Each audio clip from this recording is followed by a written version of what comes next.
Cure bon, j'ai tracé des lignes de résistance et de support un peu à l'arrache, mais globalement c'était une action qui était en baisse constante depuis on va dire 2022. Il y a eu une petite stabilisation, enfin un petit haut par là vers cette partie là, et après donc il y a une tendance quand même baissière, hein, ça se voit, hein. Et en fait, ce qui m'intéresse de voir là, c'est une config que j'aime bien. C'est-à-dire, c'est très baissier jusqu'au moment où là, on peut observer que ça va d'un niveau à l'autre ici. Alors, je sais pas si je peux. Attends, tac. Voilà. Ici, ça a cassé.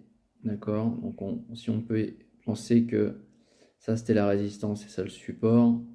Il y a une distance à peu près identique, on voit, hein, ça a été joué ici, ça a été joué ici. On voit qu'il y avait quand même des moyens de rebondir, donc ça établissait clairement une résistance, enfin un support. Voilà, donc là ça a tenté sans réussir et ça a cassé par le bas avec une MM10 qui coiffe les cours toujours, donc ça n'encourage pas les gens à rentrer. Même si peut-être là, ici, il y aurait peut-être eu moyen de tenter quelque chose. Peut-être qu'il manquait un peu les volumes, mais là donc ça casse, donc ça va chercher le niveau plus bas. Il faut quand même être patient et se dire, voilà, pas y aller comme un bourrin.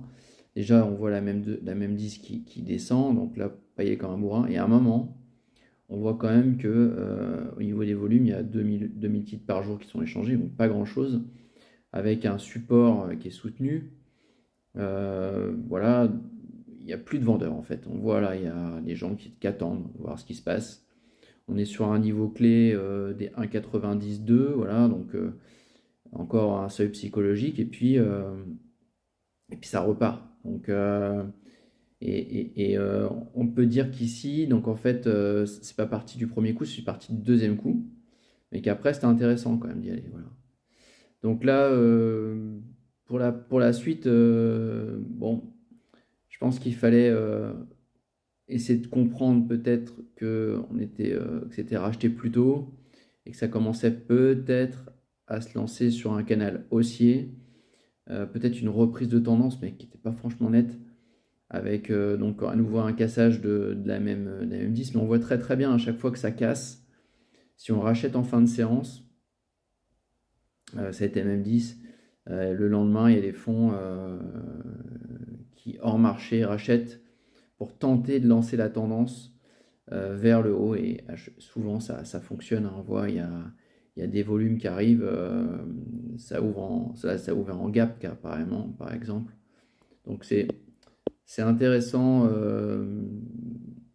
de se poser la question à chaque fois si lorsque la MM10 là on voit elle monte, ça s'appuie dessus, il n'y a plus de vendeurs, voilà, les gens sont tentés d'y aller, quoi. Donc bien surveiller ce genre de config, soit parce qu'on vient de la passer et que la MM10 commence à avoir une jolie courbe légèrement axée vers le haut, même si en dessus il y a quand même des résistances mobiles, des résistances de moyenne mobile. Ça peut quand même être intéressant de tenter ça. Et ben voilà, donc consolidation sur un support sans trop de volume, avec des toutes petites bougies. Et il y a une tentative de passage de MM10 qui est un petit peu aplati du coup, parce que ça a attendu un petit peu avant d'être au contact, hein, ça n'a pas été là chercher tout de suite. Donc là c'est pas mal, on va aller voir ce que disent les Bollinger. Alors les Bollinger c'était pas ça, quoi, pas tout de suite, mais il y a comme un resserrement qui s'effectue là.